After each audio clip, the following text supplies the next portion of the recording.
I just wanted to thank you all for being here today. I understand it's challenging coming into the building and into the space, so I appreciate it.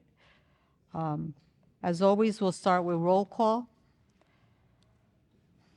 and then we'll give the agencies an opportunity to check in with us as well.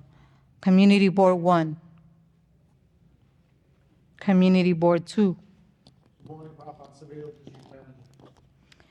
Community Board 3. Community Board 4. Community Board 5. Community Board 6. Community Board 7. Community Board 8.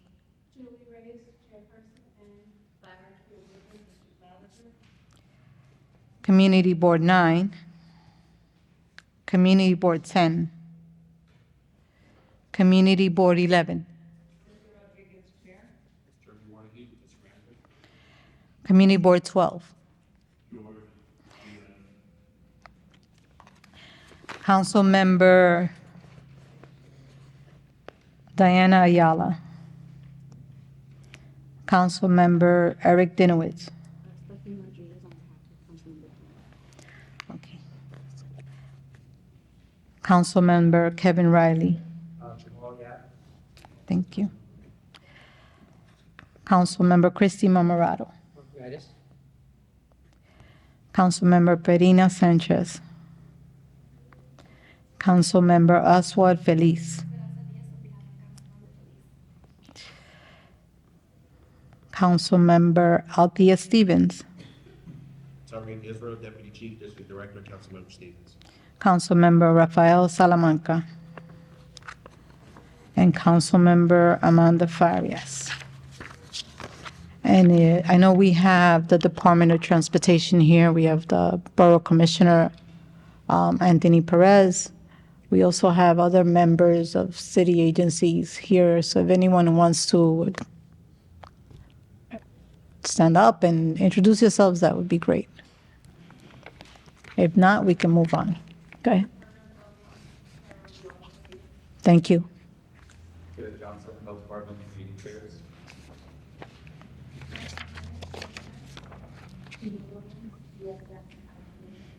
Davis, New York City Parks, Bronx Borough Commissioner's Office. Scott Piper, Mayor of Borough. Thank you. Marshall, Department of Finance. Great. Thank you so much. So again, I respect the time that you're spending with us, and I just want to get going. Today, we're going to have a presentation in our conversation with the Mayor's Office for Talent and Workforce Development. We have Doug Lepari, the Executive Director of Community Hiring, who's here to present along with several other members of the team. Please come forward.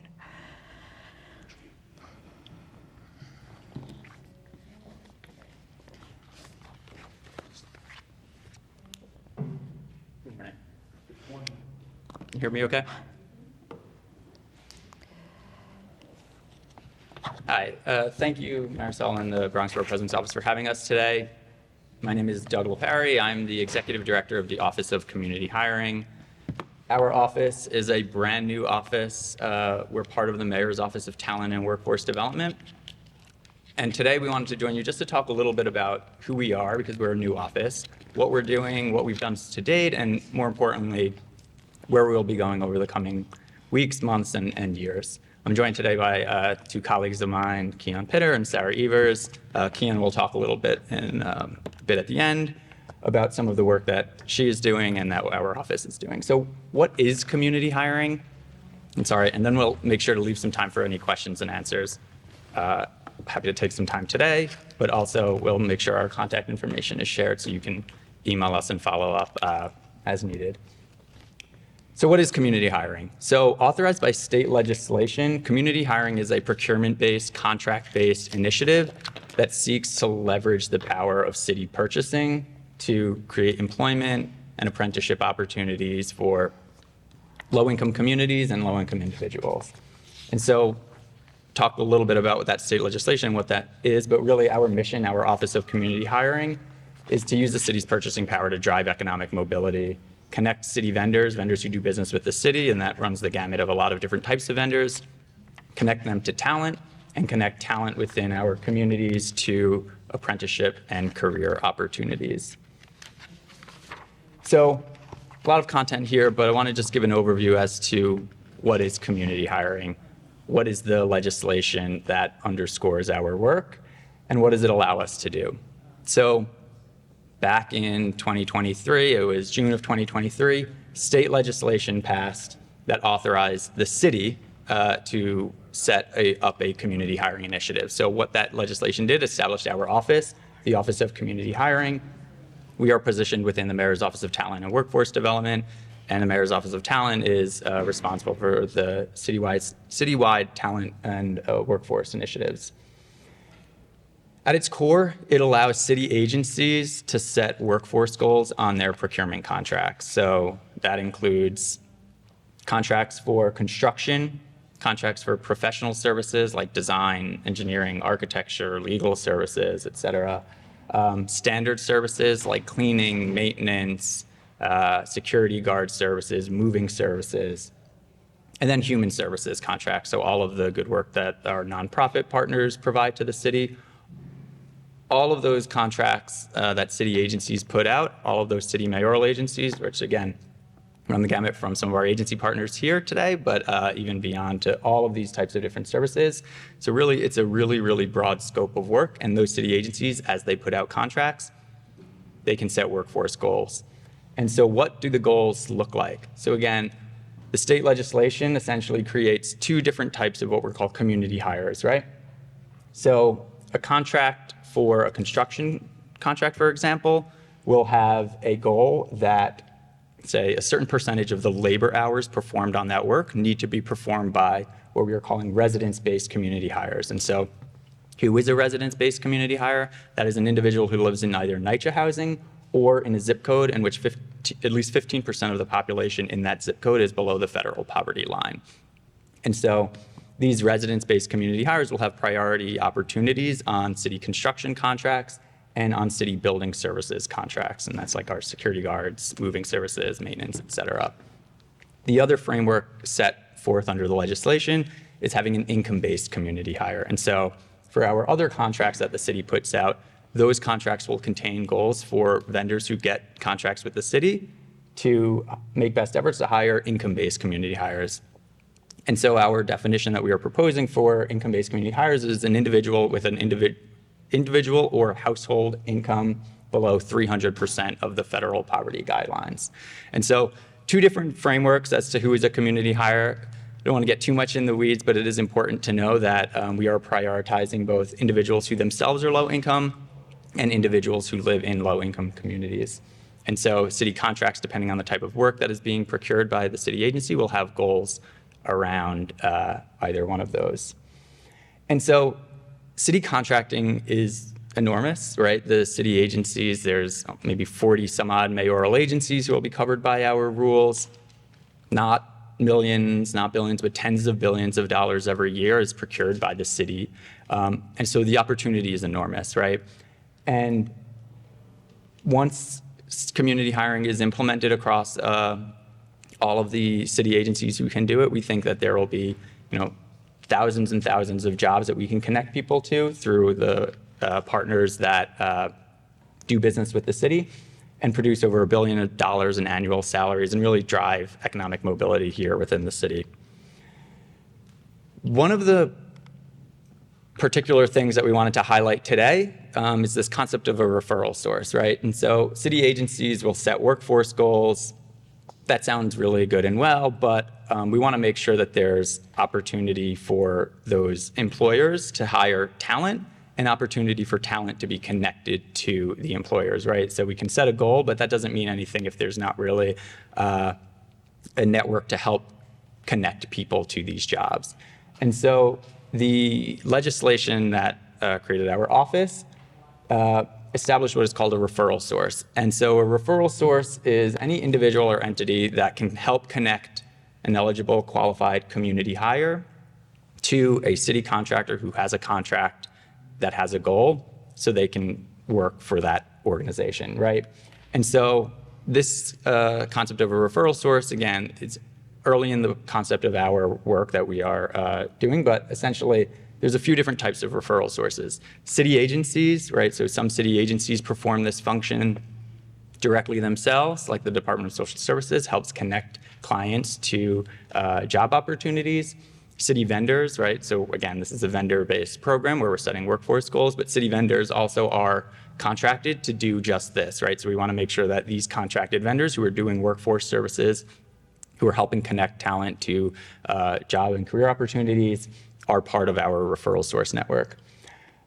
Union referral systems, our partners in organized labor, were a good partner in helping push for this legislation and get this passed, but we want to make sure that they are doing their part to connect individuals within our communities to job opportunities. So we think labor unions will be a particular part of helping connect people to jobs on city contracts. And then we could have other entities that the city can solicit, right? So these can be other CBOs, nonprofits, community partners to help connect individuals who need and are looking for jobs to contractors who get a job, or sorry, get a city contract and have a goal. And so that's a very high level overview, a little bit of just from stepping back a bit in terms of like where we're at. And I'll pass it over to Keon to talk a little bit more about some of the work. But the legislation that created our office passed in June of 2023. It was signed into law in November of 2023 and went into effect just in May of this year. So we're a year out, almost to the date from when the legislation was signed into law by the governor. And we've done a lot of work so far, but really there's a lot more work to go, right? In terms of when community hiring will sort of really be out and about within the city across all the city contracts. Early in 2025 is when we're going to start ramping up a little bit more. But I did want to highlight that we did, back in June, release the first solicitation that is subject to community hiring goals. And so DCAS, the Department of Citywide Administrative Services, is procuring security guard services, so security guard contracts that support various city buildings. That contract or that procurement that is out for bid will result in a handful of contracts, and those contracts will have goals that those contractors who get that need to meet a 40% goal for 40% of the hours performed on that work by security guards need to be by people who live in those low-income zip codes, right? 15% or more of the federal poverty level. That creates our eligible zip code, or NYCHA housing. So we're excited about that contract. It's a $1.2 billion contract that is out on the street. And again, that's a lot of work. That's just one procurement, but there will be dozens and dozens and hundreds of more procurements as we start rolling this out. I want to pass it over to Keon Pitter to share a little bit about some of the work that we've been doing to date and some of the work that is to come. And then we'll answer any questions. Thanks.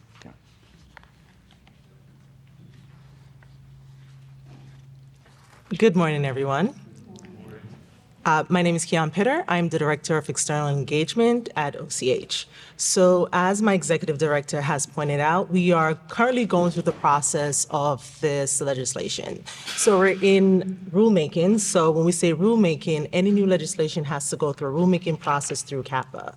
We have had our public hearing last week, and we are now reviewing all the public comments, and then we will propose the final outcome of what the program eventually will look like and the rules and the legislation that will actually be around it. So a lot of what we have done is to engage a lot of the stakeholders for this program. So through a series of strategical roundtables, both virtual and in-person meetings. We have co-hosted a lot of events with NYC Employment and Training Coalition, the Human Service Coalition, and others, just to have an idea of how to design the program. I feel that community hiring is unique in a sense because it's not only the brainchild just based on a legislation, but it will be overall what everyone that we have spoken to put together to make it into a holistic approach in how we look at workforce overall.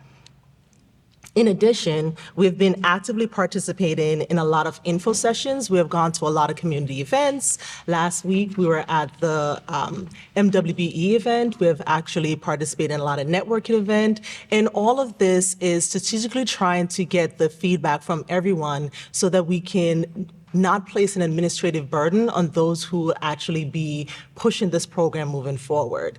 We understand that in the design of this program, there is a need to have everyone have a buy-in. And the only way we can get individuals to have a buy-in and be enthusiastic about a program is to have an idea of, what do you see out there?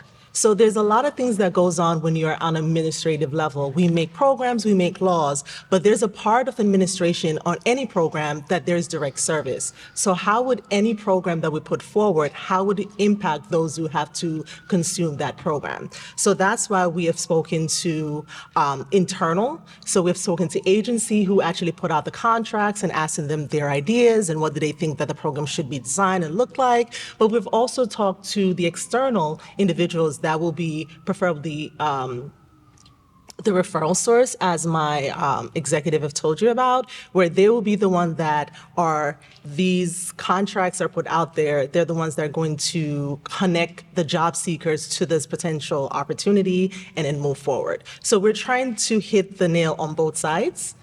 Can we hit the nail on both sides? Yes, we can hit the nail on both sides to make sure that everyone has the bigger picture and everyone can help us be an extension. We are a small office, but in that small office, there's over 30 years of experience, and with everyone's help, including those that are here, that's even more experience pushing a program that will benefit our community. So we are currently working on a way to centralize a lot of the data that is moving forward, because we do have a component of our program that do public reporting. So I think that is a really cool way of being transparent about what we're aiming to do. So we have streamlined a lot of the processes. And as I said, we're aiming to have less burden on those that participate in the program, both for vendors and nonprofits and the job seeker alike. Our focus has been on creating a stronger connection between job seeker and the broader workforce ecosystem. And we are expanding our outreach by targeted training for vendors. We are actually doing informational and educational sessions with individuals as we build out the program. And we are seeking the input of all those that are involved. So we've had numerous working groups just to design, even down to the authorization forms that we'll put out. So in every stage of this program, we have engaged all the stakeholders in making sure that they are part of the process, so that when we build a system, it's not just OCH that's building a program. It is the entire workforce that's building a program that eventually will impact job seekers alike. So with that said, is there any questions you may have? Let me have Board 2, Board 3, and then Tyreek from Councilmember Stevenson's office. Thank you. And, thank you for the presentation. Sorry, so thank you. Good morning. Thank you for that. I think I have like a question and just some clarity. Is this replacing the Hire NYC program? If not, what are the similarities? And does this only apply to municipality contracts? Like if someone in the private sector, are they gonna have to adhere to the 40%? I'm not sure about that. So those are both great questions. So in short, community hiring will essentially replace Hire NYC. So Hire NYC is an existing effort around the city. It's sort of a suite of different programs. There's a lot of good in Hire NYC, but there are also a lot of challenges. One of the things that has been a challenge is that there isn't as much teeth in it, right, in terms of actually holding contractors accountable. There isn't centralized public reporting, and there isn't a centralized office. So we are working with all of our colleagues across the city in making that transition as smooth as possible, both for the agencies, the vendors, and the job seekers. But essentially, Hire NYC will be phased out, and it will be replaced with community hiring. We're looking, though, it's in a lot of ways, we're building upon that model of how we set workforce goals on those contracts. But essentially, we will sunset that, replace it with community hiring. We think that that's an exciting opportunity because of the legislation that supports the office. In terms of who is obligated to meet these goals, so our office is overseeing and reporting on all of the mayoral agencies, and so that's like the Parks Department, DOT, DOF, DSS, Department of Design and Construction, DP, I don't want to rattle them off, but all of those mayoral agencies who will be procuring services. Now, when they put out those contracts, the contract will have a goal, and then that vendor who is doing business with the city who gets that contract will have the goal. So it's not necessarily going to apply in other contexts. However, those entities who do business with the city are private organizations and private businesses, and the goals that we're putting out on these contracts do not necessarily require that an individual in all cases has to work specifically on that project, right? So let's say you're ABC Corporation doing a business or contract with the city, and you get a contract.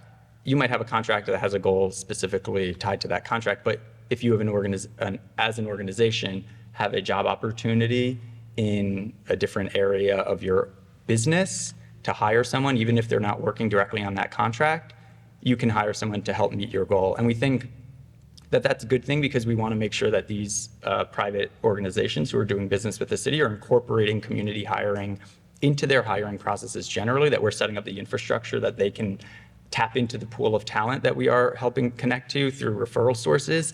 And that, in a perfect world, right, we build a successful model that private businesses, even outside of the context of any particular contract, are using this as a way to tap into local talent around New York. But those are good questions. Etta? Good morning. Thank you for that. I'm just concerned about, you say because you're dealing with, everything's going to be centered around income base. So because of that, how does employment and apprenticeship look like? Because you're looking for people that are below, the federal poverty line. And so will that, with the apprenticeship program, will that include like free trainings then? Because, people, it's income based, so that they don't have the funds to pay for certain trainings and things of that nature. So are you looking to train people for free, and provide resources that are free for them to get a skill set?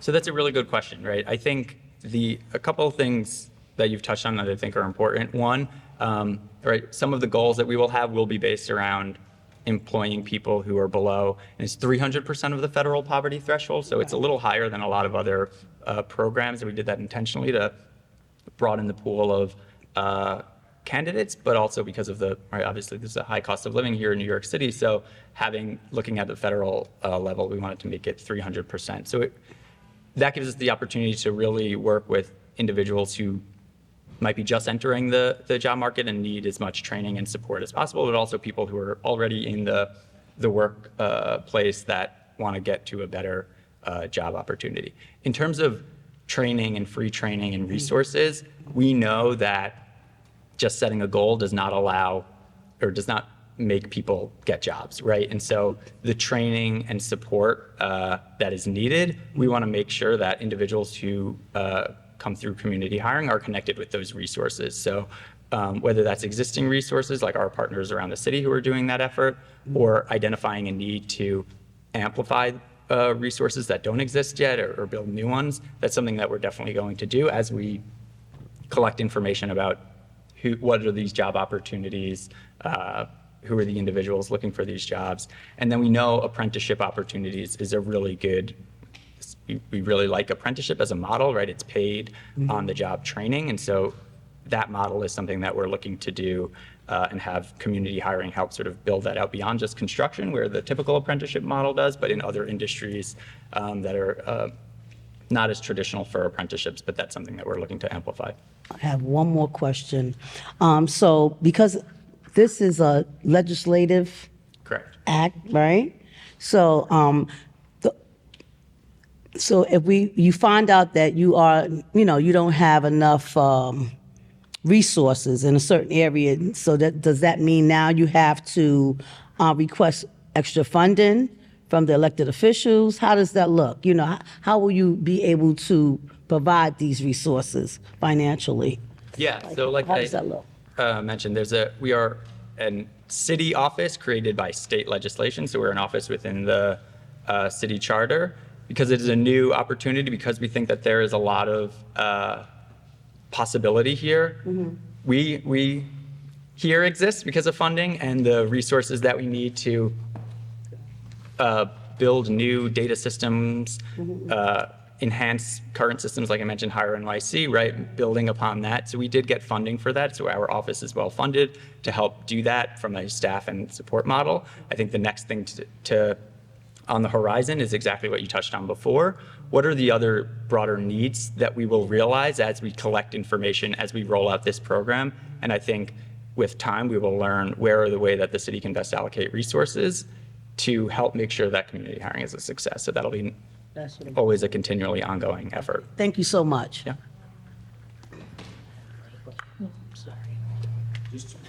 Tyreek, we need to get you the mic. I'm usually loud enough here, I'm sorry. Just two quick questions. What does compliance look like for your office? What happens to vendors who are operating outside of compliance? Like, is their contract at risk for termination right then and there? Or like, do they have a certain amount of time to fix it? And then if so, like, what are you guys going to do around that compliance and enforcement? Yeah. So there is definitely a large compliance-based component to this effort. I will say our goal is not to punish vendors who do business with the city, right? Because we know that if they're not meeting their goals, it could be because of some bad act or they just don't want to.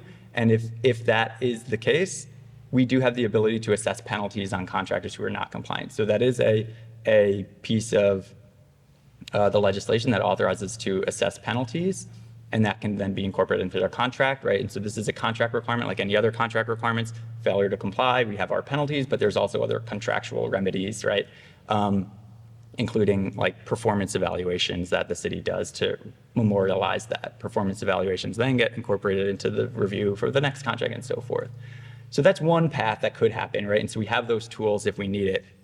The other path is a vendor who does business with the city and has a goal and says, well, I can't find the right people, right? And so in that instance, we don't want to punish them. We want to learn what are the challenges. One, what are the jobs that you're hiring for? What are your needs as an employer?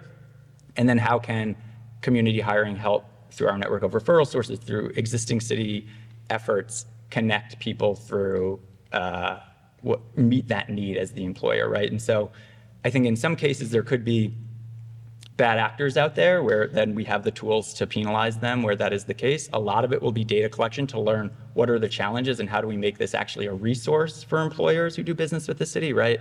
Make it so they want to comply, because everyone who does business in New York wants talent, right? That's why people come to New York, and we know that there's talent all across the city. And so we want to help make sure that those businesses, those vendors, across all different types of industries are connected to the talent. So from a compliance-based, we're monitoring compliance. We will do public reporting. We have a quarterly reporting obligation that we will have to do once these contracts are rolled out. And so I think that is going to do a lot, because it's going to be public and allow us to hold vendors accountable, allow city agencies to hold their contractors accountable, and allow obviously the public to hold the city accountable as well. So it's definitely a challenging part of it, but exciting part too.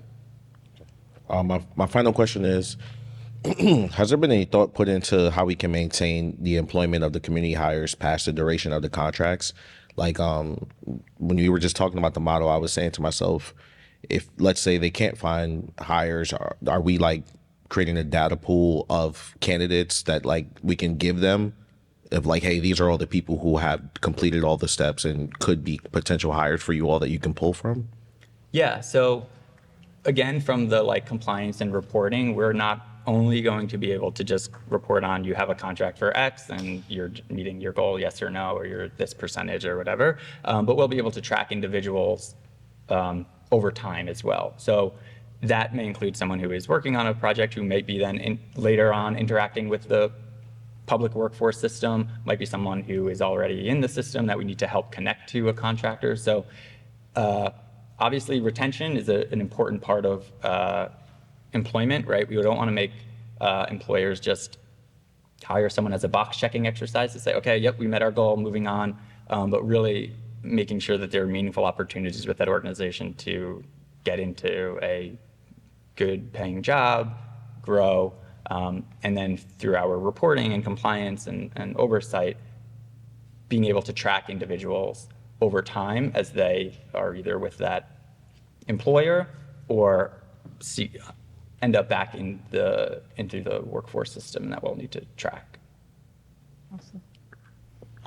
Any other questions? I see 8 and Community Board 12.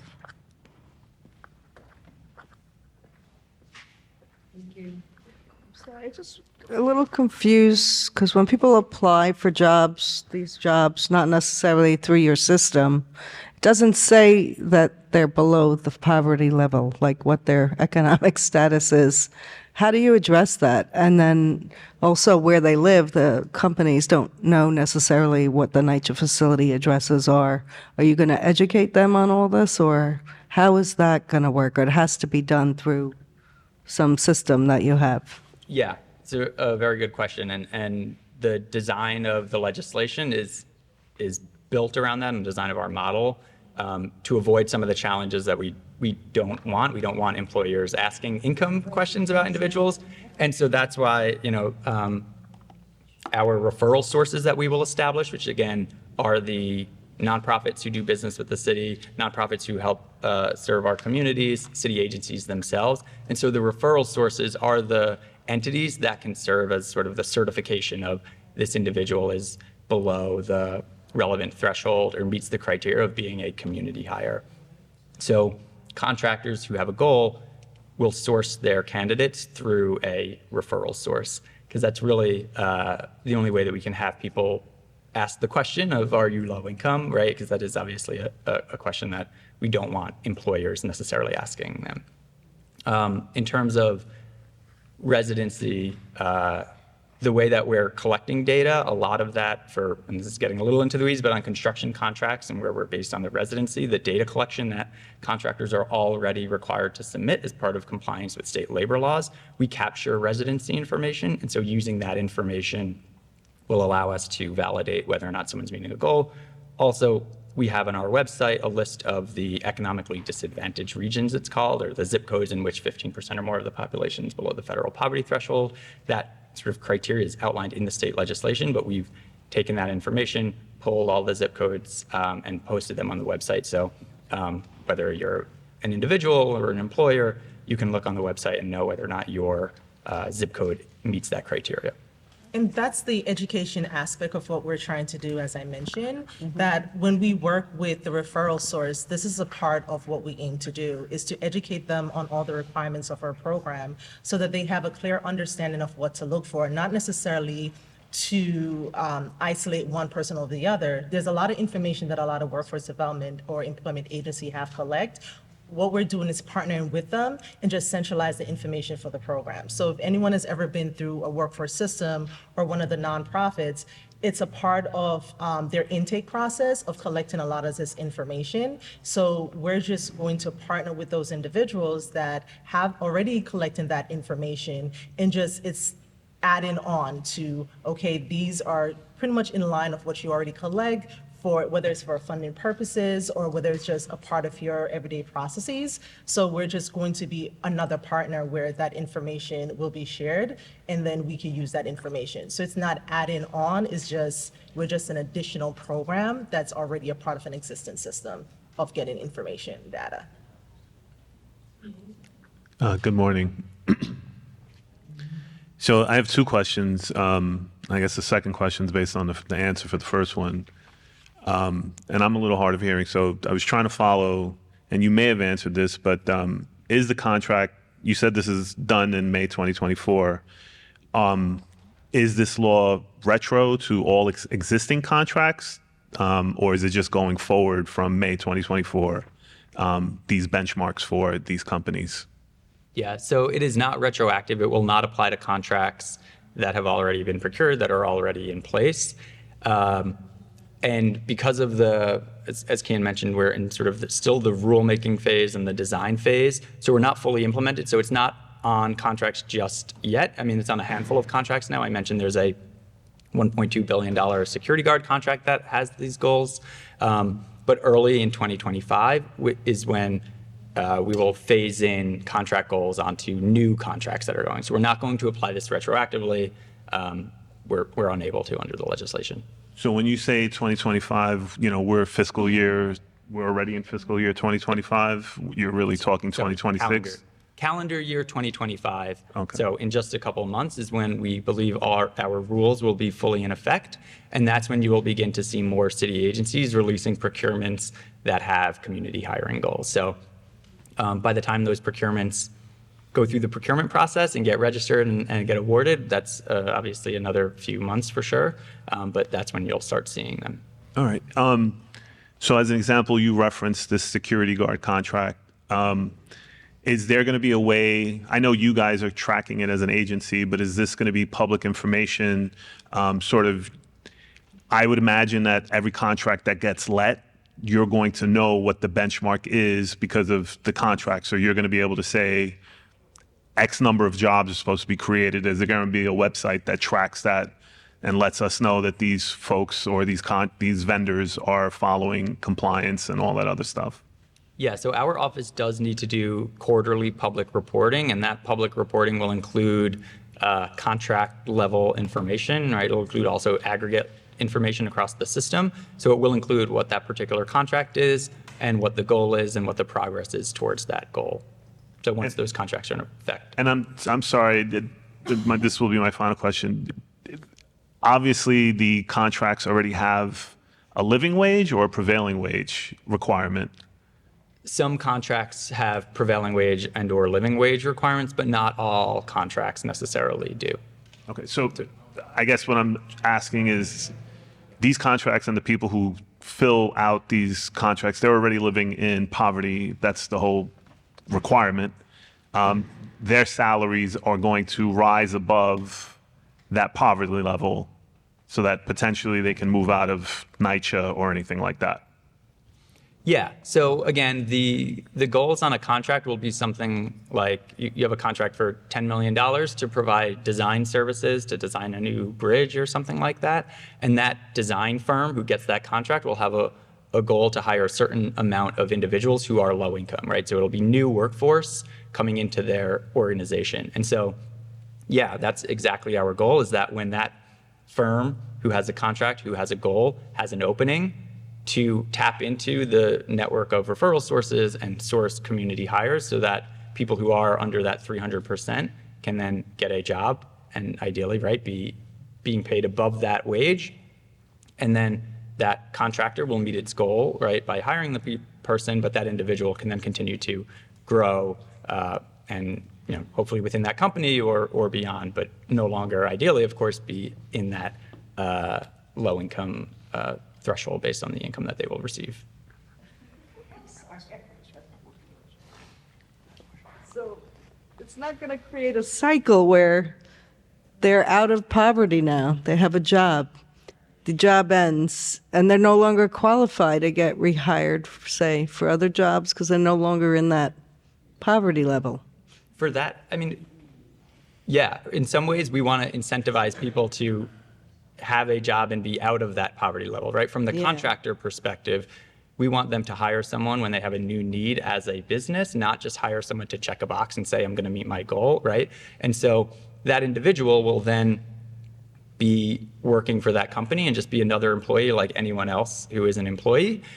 If they get a job opportunity elsewhere, that's great. We want to be able to track that as best we can if we can. And we believe that that's a success to be then outside of that poverty threshold range that we set. But that individual working, we will hope continue to work for that organization like any other employee. Yeah. Okay, thank you. I believe that's the end of the questions, so I appreciate the time that you've taken to share this with us, and we look forward to how it's going to roll out and how everything moves forward. Obviously, we're very interested in how our residents are going to be hired and how they're going to be retained in these positions. Thank you so much. Yeah, thank you all very much. These are really good, thoughtful questions. We definitely appreciate it. And again, our contact info is up there. I think you'll have this. You had another back. And so if question? there are I'm other sorry. questions- Tariq, you had a quick question? Sorry, very quickly. To your point, It's not really a question, more of a comment. I would hope that the agency does something on the back end internally to keep the people's status at least for another year or so after they leave, because who knows how long the contract will be, and obviously with social services they're going to look at what you did over the year, and it may not reflect your current situation. So hopefully on the back end, internally, you guys can review it and maybe still allow the people to be eligible so that they can get another contract. So at least then they would have at least 2 years of experience, hoping that the contract is a year apiece, and then that'll allow them to be better suited for the workforce. Yeah, no, that's a good comment, and definitely we'll take that into consideration. I think a lot of it is exactly that. It's sort of our office has a lot of the data, but we're also tapping into other offices around the city and individuals who sort of come through the public workforce system or other systems. And so how we can track that information and see in terms of like eligibility, for example. But yeah. Okay. All right. Thank you. Thank you so much. We really appreciate your time. So we're going to deviate a little bit from the agenda. We're going to have the Department of Transportation next as they give us an update on open streets. We appreciate the time that the Borough Commissioner is here with us. And we understand it should be a brief presentation. Depends on how many questions you guys have. It depends on the questions, he says.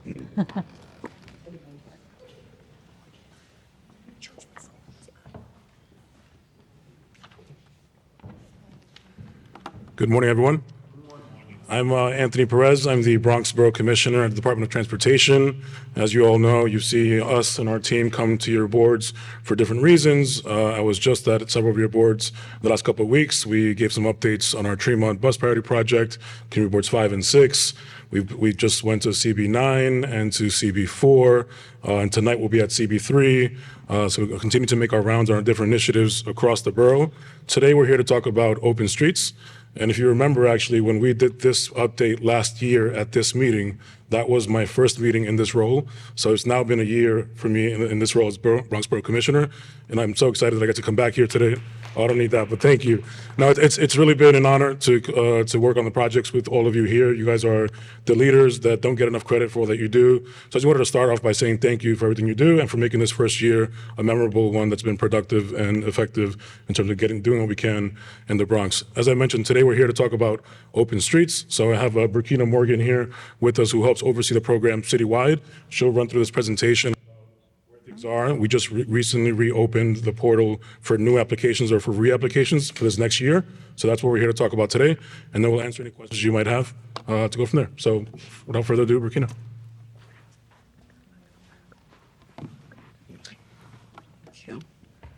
Good morning, everyone. Thank you for having me. It's so high. I hope you can see me over the microphone. Beautiful. Thank you. So yes, we're here to talk about open streets. I'm excited to bring this to you guys. It's been a long road this year and every year having to do with this program. So excited to go into the next year. So I'm going to go over this past year and then go into our application for the coming year. So for those that are not familiar, Open Streets program is an application-based permanent New York City program that transforms New York City's streets, so the roadways, into public space. Right, and so there's a range of activities. We promote economic development, support schools, businesses, all throughout the 5 boroughs. It is a program that allows the community to steward their own street, kind of cultivate community in ways that are suited for their local community. It's not us going in, it's more of the local community coming to us saying that we'd like to do something, see something, we have a vision for our street. So in terms of a recap for 2024, this year we had 24 miles worth of locations, worth of streets on 187 locations, taking up 366 blocks. This is citywide. Out of that 366 locations, we had 59 new community partners that's ranging from schools, community-based organizations, bids, restaurant groups. Some of our sites, and I tried to pick some that were in the Bronx, some of our newer sites, Decatur Avenue, Global Place, and Grand Avenue. These are 3 sites that have been extremely successful in this past year. Partnering with schools, community centers, local residents, really reimagining how the streets can be used, creating safe spaces for kids, adults, elderly to come out and have various different activations. And so, in addition to having an open street, we are in law. We were codified earlier this year, and part of our like the pathway of open street, it's right at entry point, but some of our locations do graduate, they evolve into other types of public spaces, right? So plazas, shared streets, and other pedestrian and cyclist-centered spaces. And so this year we converted an open street that was in Queens into a plaza, Murdoch Avenue. Jennings Street here in the Bronx was an open street, and we've done some treatments in order to help safety, because there is a school at the end of the open street. And then Watkins Avenue, which was converted into a plaza in Brooklyn. And I'm sure you guys are familiar with Trick or Streets. This is one of our huge events citywide. Most people do not realize that Halloween is the deadliest day in terms of pedestrians in the city. So we use this as an opportunity to create safe spaces for pedestrians, knowing that we have kids outside, we have people outside trick-or-treating, wanting to enjoy their community. Decatur had one of those events, extremely successful. This was their 2nd year. And then Global Place, this is their 1st year. Extremely successful events for both of them. Hundreds of kids coming out, safe environment, gathering, meeting each other, having community in their own way that's very specific to their specific communities. And so this is just an example of how this functions when we repurpose our New York City streets, right? Gathering, creating community that's very hyper-local. When getting into next year, so our application is now open. It's going to be open until first wave until January 31st. Second wave is going to be March 31st. And so what's new about this year's application is we really have enhanced the full closure for schools. In the past, especially for community boards, you're going to see a notification letter. It has the times that the events start and end. This year, you're going to have drop-off times, pick-up times, and recess called out for each school. Because what we see is that for the schools specifically, when you have that full day, they put from drop-off all the way to pick-up, and they may not have the street open that entire time. So you'll be able to see the specific times that the school is going to be using the open street.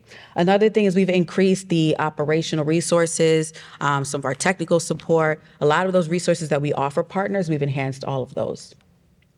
And so who should be applying? Really, it's informal, formal organizations, community-based organizations, business groups, civic groups, bids, educational institutions, all the way from pre-K to universities. And so really any entity that really represents and has a stake in their community is appropriate to be an applicant for this program. We have 3 types of open streets. I'm going to walk through all of them.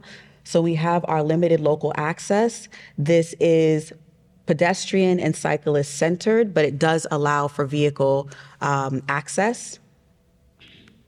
Then we have our full closure. This is once again pedestrian and cyclist centered, but it's temporarily closed for vehicles during the time of the activations.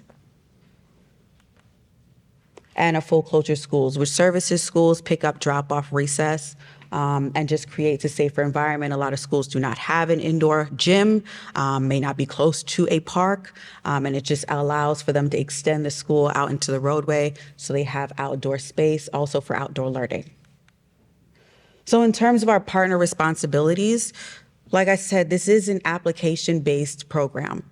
So the applicants are wanting to take on the responsibility of stewarding the street, right? To make sure that they are keeping up with other stakeholders, making sure that they're communicating, responsible for setup, breakdown, managing the traffic devices that we provide, whether they're tools or other resources, and then coordinating with DOT on operational support, management, and then cleaning and debris. And obviously, we as an agency support in any way needed. In order to apply, we have these 5 major items, right? Site plan, management plan, outreach plan, letters of support. We do require 3, and a budget proposal. And then in terms of overall support from us, so we provide funding, operational support, and technical assistance. This spans in different ways. So in terms of funding, I'll get into it in a little bit more detail. But we offer our partners funding directly through DOT. We also expose our partners to other funding opportunities.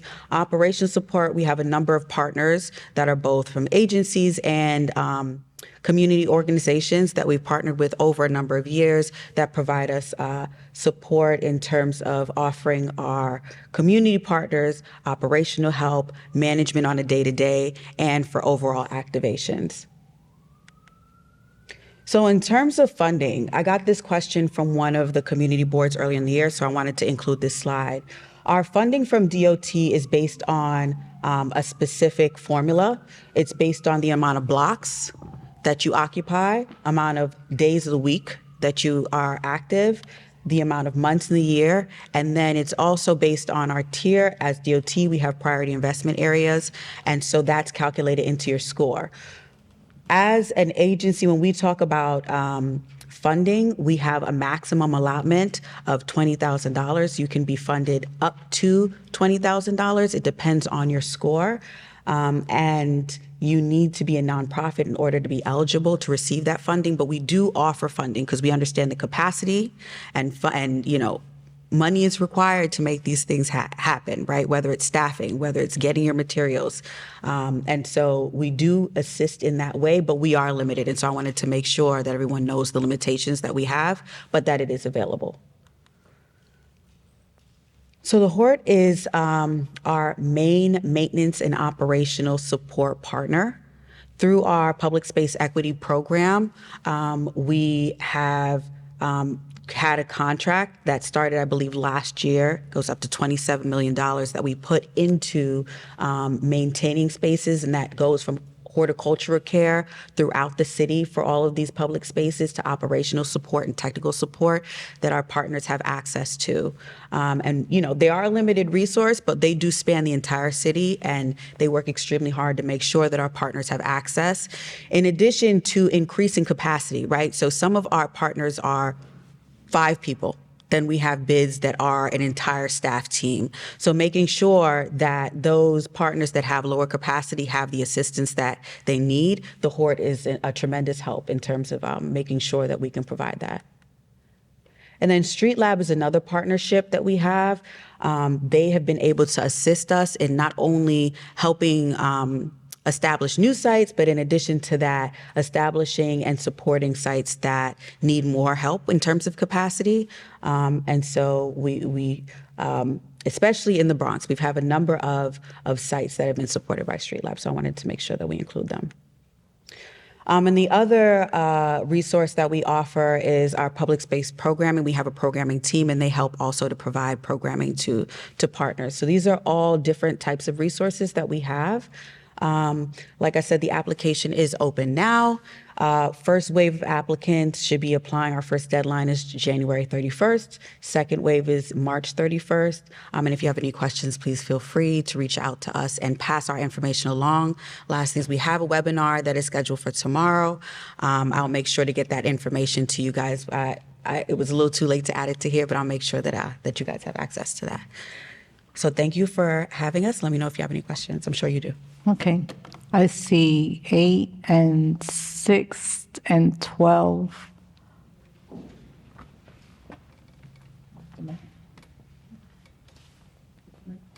Alexis asked.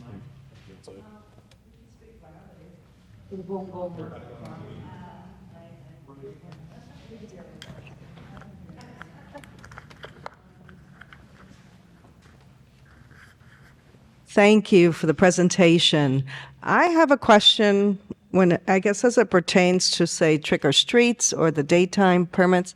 How is this differentiating between a SAPO application? Because, for trick or treats, it's a one-time, one-day event. Usually they would apply for an application through the SAPO office, and then it would go for review with the community board. So it seems like some of these streets would not have any community board review when it goes through this process. But again, how in certain instances, like say the trick or streets, how So I'm going to talk about SAPO, and then I'm going to talk about trick or streets and SAPO. Okay. So for open streets, SAPO applications is for one-offs, right? So if you want to have one event block party, then you can apply for a SAPO permit and get that approval. For open streets, it's not a one-time program, a one-time event, right? So each location should have at least 4 activations consecutively. Every open street, when they have an activation, they do have a SAPO event in the system, right? And so all community boards have access to SAPO, they should at least. So you should be able to see all of those in your system as the season is going on. So there should be no activation without it being in the system, in the SAPO system, right? When it comes to trick or streets, that is a one-off event. So there are sites that happen once a year that participate in our trick or streets event.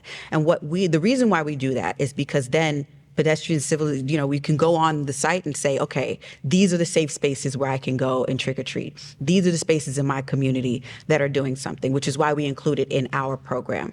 Those also are in SAPO. So They come to the board for review. They do the other SAPO. So when we submit, sometimes the actual site will submit a SAPO application. Sometimes we submit it on their behalf. Anytime that an application goes in, there should be notification. What happens on back end of SAPO, I can't account for, unfortunately, but all of these activations should be in SAPO. And when we submit the application, you should be able to at least see it. No, I got it. I'm sorry to harp on it. Yeah. It means they're not beholden to community board review. Like the public can't weigh in on it. So I don't want to answer for SAPO. I don't even want to try. But I know that it is in the system. And when it's in the system, you guys should at least be notified. That's what I know on my side. Do you have any? Just want to add, I think just to harp on that a little further, SAPO is more of an administrative office. They process applications and they post them on the website and give you an actual permit. But we're doing a little bit extra. We're taking the extra step to actually help organize this, to do a press release around the announcement, to help with resources. I've had people come up to me. Actually, I had a lady come up to me recently, and it's like, hey, this is a little secret, but sometimes on Halloween, I close my street off for a couple hours with NYPD just to give a safe place for the kids.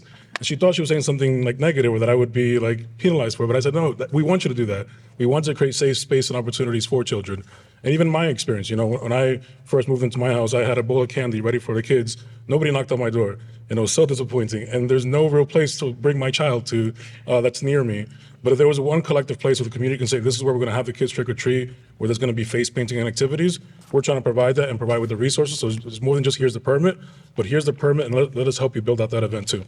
And I think that's great. I'm just concerned a little how the public and the community board no longer can weigh in on comments, say, where you put these open streets or things that might affect the district. What I would argue that the alternative is the group would have applied for a SAPO permit and then you would have or would not have seen it. But now there's also going to be programming and promotion and a press release around it.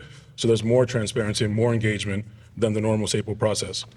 So can I just add a quick, if anything, maybe clarification? Are open streets already designated and then events are coming to these streets, or are events created and then open streets is created around the events?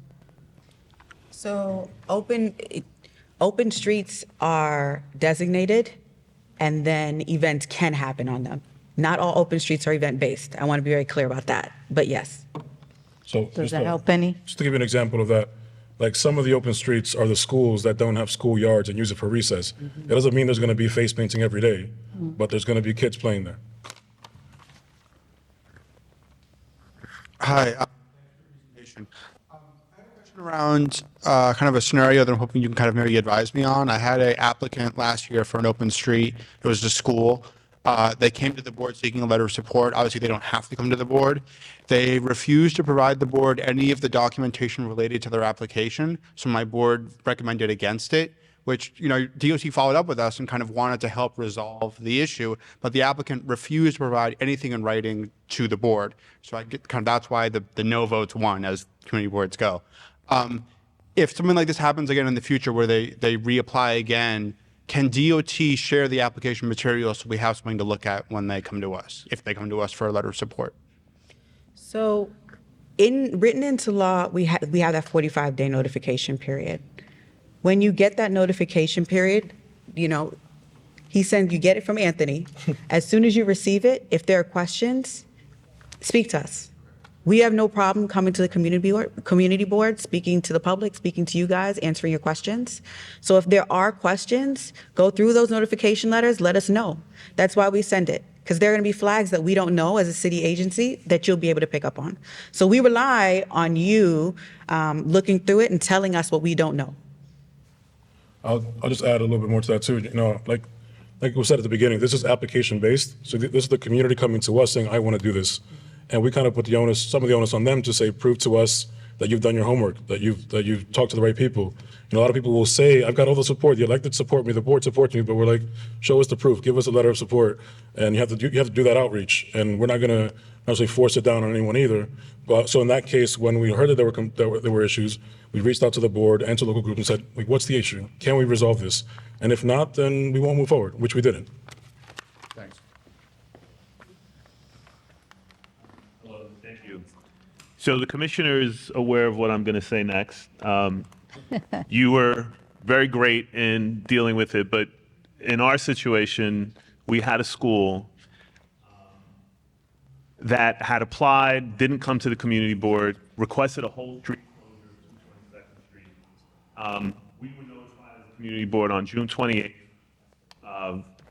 which was the last day for notification. And there was an uproar in my community. Like I said, the commissioner, DOT handled it wonderfully. We had no issues. The school revoked their application. I believe the councilman's office was involved as well. But I think that this is my concern.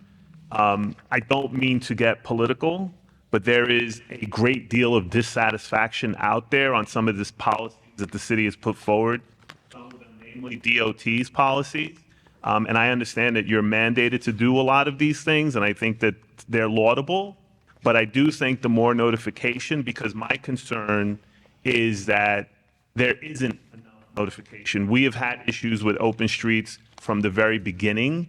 I recall the first year that they rolled this out, someone requested 233rd to 235th Street be closed on Webster Avenue. There was zero planning with the local community. Nothing was done, yet MTA had to reroute their buses because of efforts that DOT had put in. That is a major sort of corridor for cars looking to bypass the Bronx River Parkway. And additionally, your partners in city, namely the NYPD, are not embracing these initiatives. We had a green market in my district this year that wasn't very well received by the lack of participants, but I recall both the vendor or the applicant and NYPD reaching out to me because they did not want to provide bike racks to block off the streets in order to do these sorts of open streets events. So again, with the amount of dissatisfaction, and I will just tell you, I am not a trained psychologist, but I do my best to try and respond to the number of people, especially board members, that call us and why are these sorts of things happening. But I do have a concern as a city employee for a number of years that's worked on outreach, that there has to be a better application process or a more informed notification process, because many times it's just one applicant that is filing this and there is little to no notification. And to echo Farah's point, at least with SAPO, there is a process that there is a vetting that SAPO has to go through before you even get to that process. I understand there's probably one for open streets, but my experience is that you say yes to everybody. regardless of whether they're supporting the community or not. And again, it's laudable that you want to do these sorts of things, but I think that, there needs to be a lot of, especially with schools, there needs to be, embargoes on certain streets that you can't close. In hand with all the other things that you have done. Gun Hill Road is now a one-lane street past Webster Avenue. That needs to be considered. I know you're touting Decatur Avenue, but that might be problematic in the future. So I think these are the types of things, because there is a great deal of dissatisfaction out there, because I hear it on my end and you guys don't necessarily hear it. I know some people, they do hear it, but we get tons. I'm not speaking just for myself. I know district managers across the city and board members get complaints because these things happen, and then the constituents come to the community boards to register those complaints. And I think, that needs to be evaluated. So in our experience, it worked out lovely, and I'm grateful to the commissioner and to DOT. But I just think going forward, there has to be more vetting of who the applicants are and whether they are truly community people. And there has to be a role where notification, even beyond the community boards, I think we're one part of it, but I think all of these, whether they're getting petitions, letters of support, or other types of things that verify that the community is aware of this and that they want this. Especially in my community's residential, you're impacting homeowners. That you're closing their street, whether they have access to their driveways or not. I think that they need to be informed as well, and buy-in needs to be from them as well. That's my comment. I'm gonna go first. Okay, a few things. I absolutely hear what you're saying. I remember us talking the last time I talked about last year's application. So there's a few things. I know that you get complaints. Trust me, we get complaints too. And honestly, I want you to really think about the last 2 comments we got were the process. It was the notification letters, it was the community board being heard. Neither one of those sites were implemented. And there's a clear process for this. There's always room for improvement, and we're listening every time someone says something. Every year we make iterations. So we hear you guys every single time. But like I said, when the community comes to you and you get a notification letter and you flag something, we take heed. In the instance of the school that we spoke about prior, homeowners, driveways, the reason why we said, you know what, you need to get buy-in from everyone on the block that needs to get access. So we understand, we hear you, and if there's issues, come to us, we'll listen to you, right? The other case is that, we go through a process when approving these applicants where we make sure not only that they have stake in the community, not that they're just saying, oh, this looks good. We make mistakes, and that's so, it's a process, right? But we ask for letters of support, and we make sure that we follow up for the most part, and we go through an extensive process. And I ask again, if you see things that are a flag, say it. If you think it may be a flag, say it. We will follow up on it. We're not going to ignore you, because trust me, if we ignore you, we hear it later on, right? So believe that we hear you. There are reasons why we wait for certain applicants and make sure that we go through that 45-day period, because we want to make sure that we're respecting the rest of the community. One person cannot speak for everyone, but we do understand that there are people, and I want you to understand that there are people in the community that do see some value in reimagining the street and want to see and want to try something different. And change is hard all the time. That's just a fact, right? So just work with us in this process. Some places it's going to work, some places it's not. But we'll work together to figure it out, right? I'll just add, as you mentioned, George, we worked together on the last particular incident. So you have the commitment from the citywide team and the Bronx team to troubleshoot any fires that arise. But to the core of your point, we should work on there not being a fire to address. and we'll continue to improve the process that way. So like the school, I think is a great example. Again, going back to the application-based schedule, just to give you an example without naming the school, there was a school that was interested in doing something similar like an open street. They reached out like August, September. We reached out to the principal. We explained how it all works. When the portal opens up, it's now November 18th, the application's still not in. And sometimes what happens to schools is they're busy too, and they'll send the application in May, and then we'll spend May and June reviewing everything, looking at the street. Do they have all the letter of support? But what happened in that incident was, by the time everything was ready, it was like the last day of school and the last day of community boards. And the schools are not in session in the summer, the board's not in session in the summer, so that creates a bit of a communication vacuum. But we're working year round, and so that creates that disconnect. But we will be very mindful of that moving forward so that you're not getting an application on the last day of your board year and trying to review something without the boards to review with. So, point taken. Final question, Carla? Yes, I have a question and a recommendation. My question is, can you provide the funding data and the application data that you provided on the first slide, breakdown by borough? It would be great if you can break it down by district, but that could be a stretch. And my recommendation is, I did see that you highlighted the Decatur Block Association. They actually did come to the community board to get a letter of support from us. One of our requirements was that they provide a petition with 150 signatures from their neighbors, which they did. But my recommendation is that maybe you can make having that letter of support from the community board part of your requirements in order for someone to get a permit to operate. That's it. Thank you. Okay, just for clarification, you wanted a breakdown of, Yes, the open streets. And I know you said some of them got up to 20,000 funding they could get. I'm wondering if there's a breakdown of how much funding has been allocated per borough or district, and then the amount of open streets. well, I will say this, there's no funding specifically allocated for a district or a borough. That formula goes across the board, and so it depends on the applicant. It depends on how much they want to activate the street. It depends on how long in the year. So there's no specific allocation. Everyone is held to the same standard, everyone.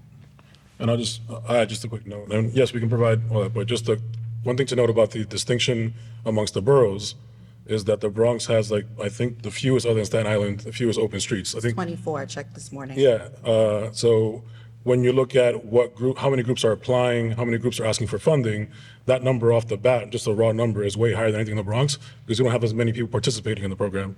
And frankly, because a lot of them hit so many roadblocks, they say, you know what, I don't even want to go through this process. Everyone's just yelling at us to do it. So it's something that I think we'll keep working on. But I don't know if looking at just the raw number would be a good comparative of allocation or usage rather than more so of who's just applying. Yeah. And in addition to that, it also depends on what type of entity, because not all applicants are eligible for funding. So it's, Thank you, Commissioner. Farah, you had a quick question? Make it, please. Say, so our board, I just want to know if, sorry. Are the applicants required to notify the neighbors affected by the street closure and, ask for their opinion on this, or? So when we go through the application process, we meet with every applicant and we make sure we ask, especially when they're on the street, right? So if we have a resident that's on the street, we ask, have you spoken to your neighbors? If it's a business, have you spoken to the businesses that are to the left and to the right of you? So we do ask all of those questions during the vetting process. But it's not required, right, for them to notify everyone on their street? We don't require a list of every door that was door knocked where they said yes or no. No. Thank you. Thank you, Commissioner. Thank you, DOT, for that presentation. We appreciate you coming in and giving us those highlights. Our final presentation, we're joined by the American Red Cross as they share their work on assisting individuals and property owners deal with disasters. They are consistently present at fires and emergency incidents throughout the borough. Please welcome Scott Piper from the American Red Cross. Hey, good morning, everyone. Thank you for having me. Again, my name is Scott Piper. I'm the Community Disaster Program Manager. I'm responsible for the Bronx for New York. For the greater New York region, it's going to be Metro New York, the 5 boroughs, and then Long Island. That makes up the greater New York chapter. We're based out of Manhattan for our headquarters office. So the Red Cross is widely known for responding to hurricanes and large flooding. What I really want to get a point across today is that we're involved in the community in much different ways than that, and I want to explain how we do that and where we can use assistance and where we do well. Right now, we average around 6 to 9 fires in New York City area a day. The Red Cross responds to residential fires, so we assist renters that are affected by a fire. And what we're coming down to is we're getting more and more activity as the years go on. So back in 2014, we were only getting 1 major disaster per month, and now we're already up to 3, and it's increasing. So volunteer support, we are a 95% volunteer-based community. So the more that we can ask for people to support us with their time, that's the most valuable resource that the Red Cross needs right now. So how we respond to fires, and I say fires because that's the main thing that we respond to. We've had building collapses, crane collapse last year in Manhattan. So there's flooding, there's other events that we respond to, but I'll use fires as the main one because that's what we mainly focus on here in New York. So what I would tell you is when somebody comes out of a house and they're in their pajamas at 3 o'clock in the morning, the Red Cross, what we're going to do is we're going to put somebody in clothes. If they're hungry, we're going to feed them. If they need spiritual or mental health care, we're going to console them. And if they need a roof over their head, we're going to shelter them. That is the purpose of my position is not to say no. My position is to get to the answer of yes, of what I can do for people and what I can provide. And we provide that in a number of different ways. When I'll talk about our case managers, their responsibility, I tell people that they act as a liaison. So if there's either city-funded organization or a private organization or another nonprofit that can provide care and they want to partner with the Red Cross, we encourage those partnerships and we want them, especially here in the Bronx. And our case workers, they work with people that are affected by these disasters. And when they say, hey, I need this, the response of the caseworker is, well, we know these groups, we work with these groups and we'll put you in touch. So in the Bronx, that's just a heat map from last year. We had 359 events just in the Bronx alone.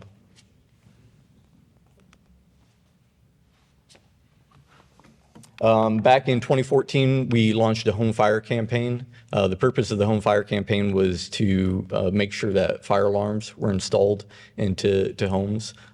You'd be surprised how many. I currently have a list of 1,000 apartments that need fire alarms. The Bronx is one of the most affected by lack of fire alarms being installed into people's buildings. The way that we accomplish this is we have the home fire campaign. We do it every May, but we also do it on a continuous basis. I'll be going out tomorrow with a group of volunteers and we'll be installing fire alarms into people's apartments. We also work with our partner groups. So if we have a partner group that, and it can be any group that wants to work with us, if you have staff or people that want to volunteer their time, we'll give you the equipment and the training and the list of people that need these alarms installed. This has been a proven thing that's we've had. I think there's over 50 people to date that have come forward saying that a fire alarm installed by the Red Cross saved their life. So we get, whenever we go to a fire and somebody comes to say, well, the only reason I knew there was fire is an alarm that you guys installed 3 years ago went off. It if it means that we spend all of our time making sure all these are installed to get 50 people to say that we saved their lives, and that's time well spent for us. Another thing we do is our preparedness is we go into schools currently for the fiscal year up until the end of June for next year. We're fully booked. But if your school in your districts, they want us to come out and we talk to the kids about fire safety and about what the Red Cross does to support people.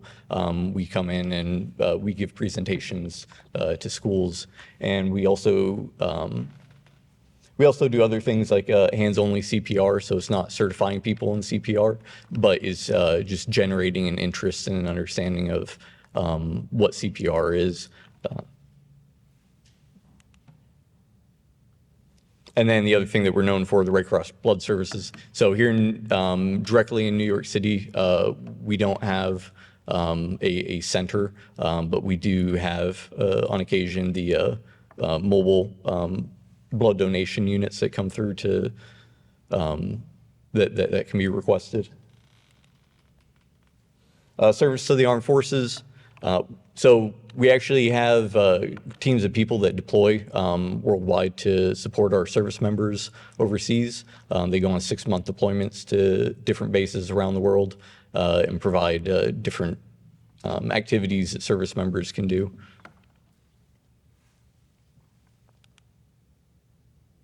We have our international services as well. So the American Red Cross is just one of many Red Cross places around the world. I will mention for the Bronx specifically, if you have members, especially from other countries that are residing in the Bronx, one of the questions we get asked a lot is about medical services.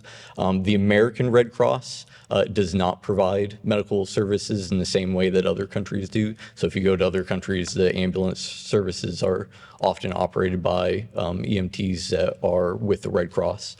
So if you have members of your districts that are confused why the Red Cross isn't supporting them with like EMT related emergency work, that's the reason why.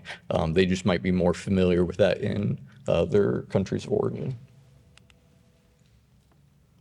We also offer CPR and other life-saving trainings. Those trainings, the way the Red Cross is doing it mostly is you start off online, so you do all the classroom stuff online, and then you come into our headquarters office and you test out. So we do make sure that you've learned the skills and actually demonstrate that you've acquired the knowledge for, especially for something like CPR. And then you do get, this is the one that we do certify people in.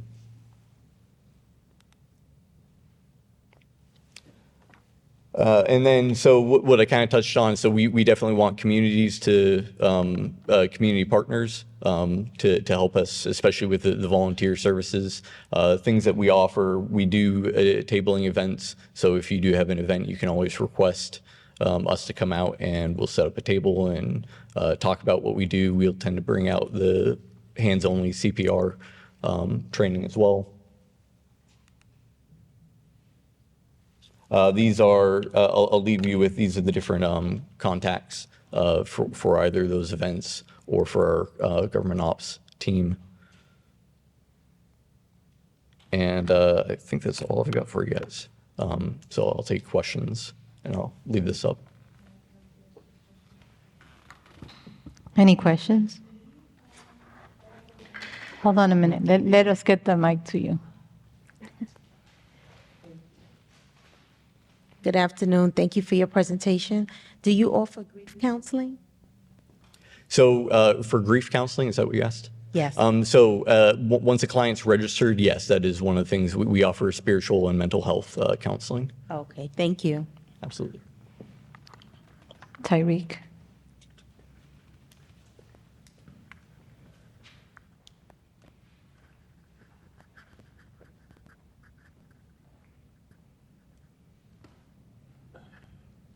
Thank you for the presentation. I just have a question about the response portion. Looking at the heat map, a large portion of those fires We're right here in District 16, unfortunately. And I myself am all too familiar with the process of dealing with fires and folks afflicted with fires.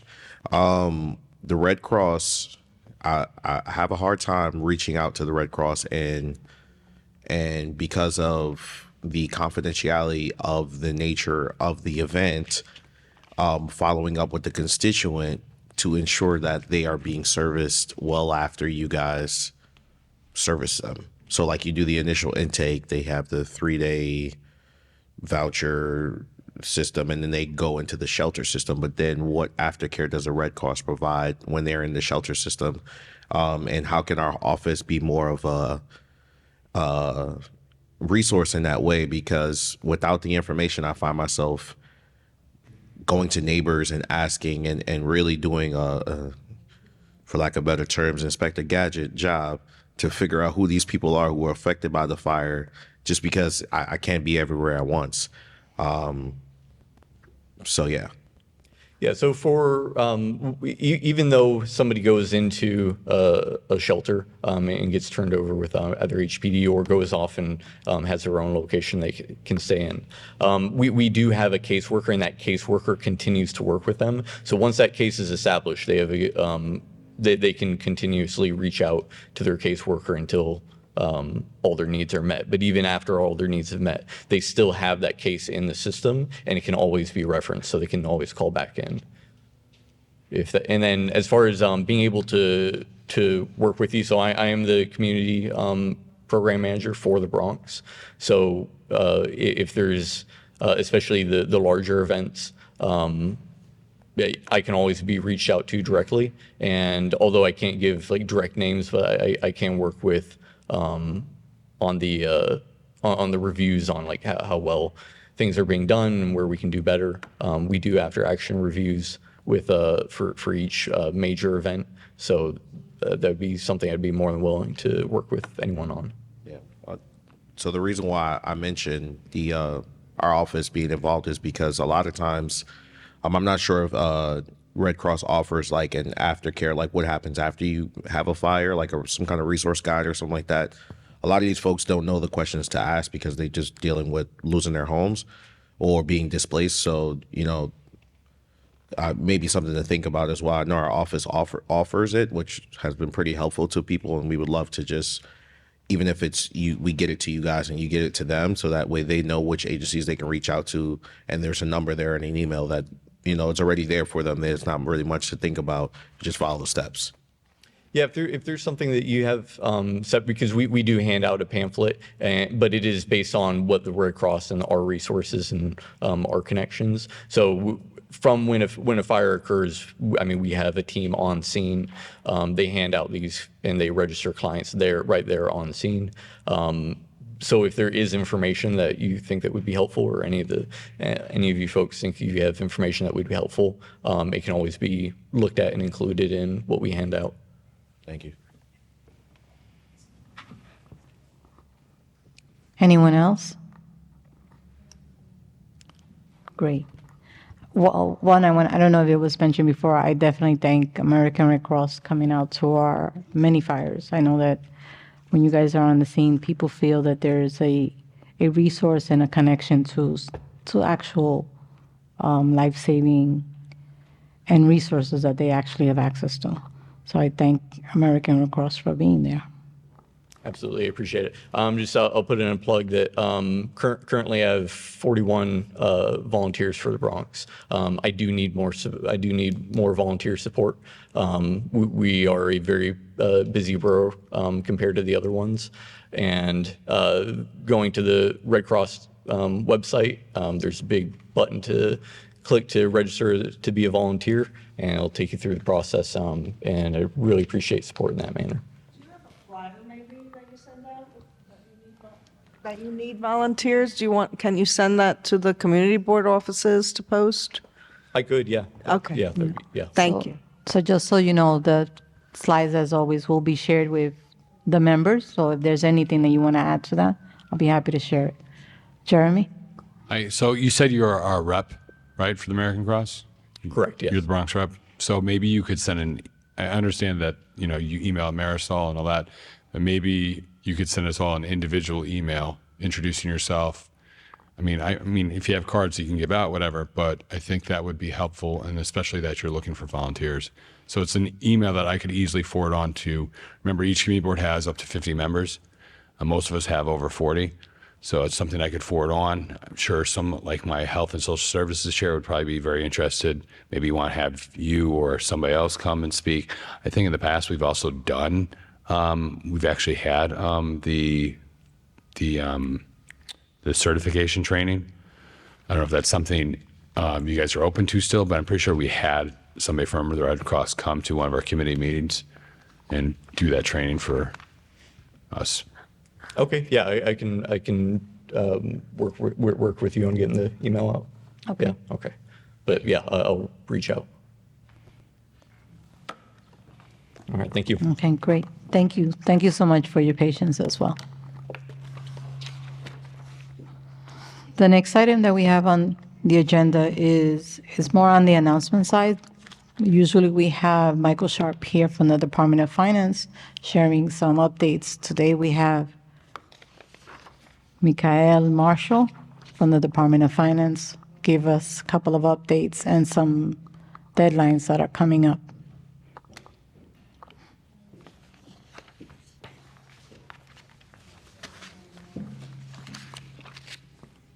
Hello, good morning. My name is Mikhail Marshall. I'm here on behalf of the Department of Finance. I am here to share some information about our current open enrollment season for our exemptions and abatement programs. This is how the agency helps New Yorkers save on their property taxes. And there are several. They cover many demographics. There are programs that are there to help seniors, the disabled, veterans, victims of crime, members of the clergy, as well as co-op and condo abatement owners. The deadlines for the senior, well, basically all of our exemptions, with the exception of the co-op and condo abatements, is going to be on March 15th, 2025.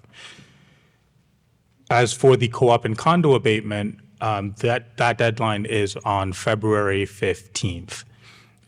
We are also, during this open enrollment season, we are hosting events. The main one is the Notice of Property Value event.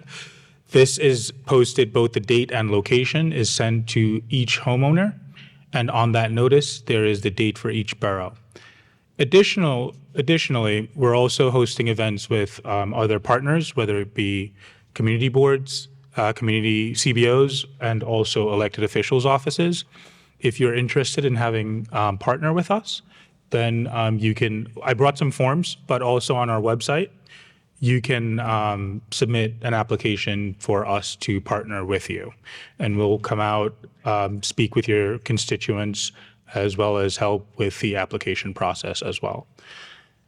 In saying that, just to give an idea of the impact that this could have, programs such as the seniors exemption as well as the disabled homeowners exemptions have the potential of saving taxpayers up to 50% on their property taxes, right? And they can also be coupled with some of the other abatements as well. So we're really trying to get the New Yorkers who are eligible to definitely take advantage of these programs. Our request is that if you are interested in us coming out to partner with you, it would be mutually beneficial if this could be done prior to February. As you can imagine, with the deadline being March 15th, as well as the fact that we do operate across the entire city, it just makes best for, coordinating that with each of you. So I'm here if you have any additional questions regarding any of the programs and or how we can schedule together. Thank you. Thank you so much. Just so that everyone knows, the borough president is having one of those sessions on February 27th, 2025, on Thursday evening.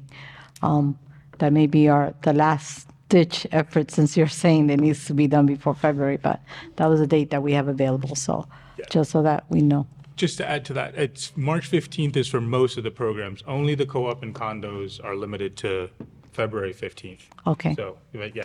All right, great. Any questions? No. Okay, great. Thank you. Does anybody have any other announcements from any of the community boards or city agencies?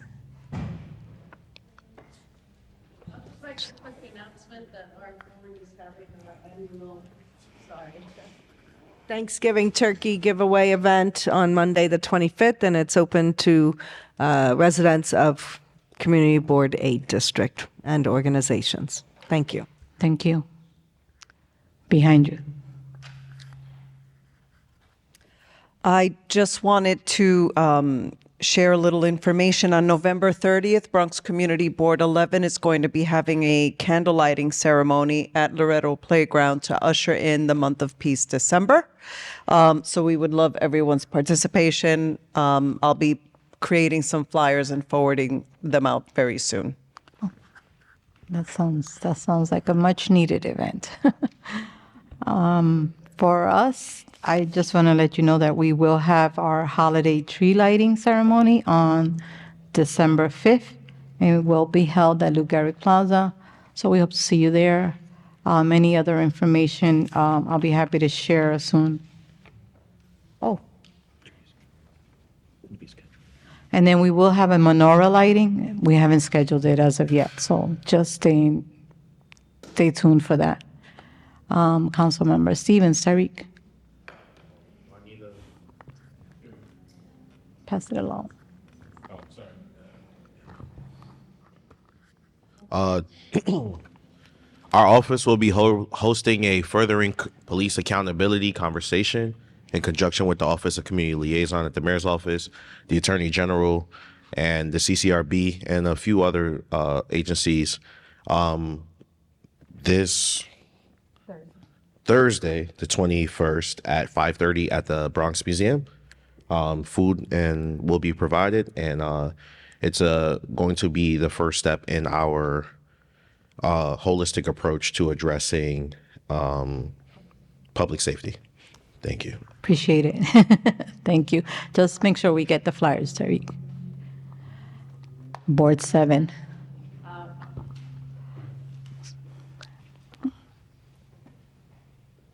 All right, one last announcement. Bronx CV7 is hosting a participatory budgeting session on Friday from 4 to 6 at 2916 Grand Concourse. And our tree lighting ceremony is on December 12th at 6 p.m., 6 to 7.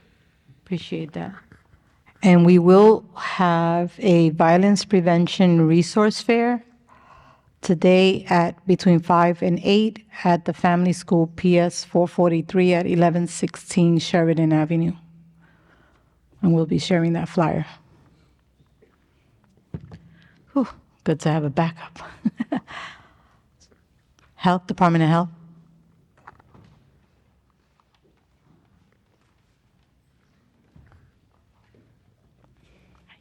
Kenneth, if you can move up. Hi, everyone. The health department will be having a pop-up vaccination event this Wednesday, November 20th. This will be at our Morsania Public Health Clinic. The address is 1309 Fulton Avenue. No registration required. We'll be administering flu vaccines to folks. Thank you. Thank you. If there are no other announcements, our next meeting will be determined. We're most likely going to combine it as well, only because of so many things that are happening in December in a short time. So I will let you know what that date will be. It will either be the 4th, the 9th, or the 16th. Most likely the 16th. So thank you guys again for being here and for your patience, and hopefully we'll have a better room. Have a good day, everybody.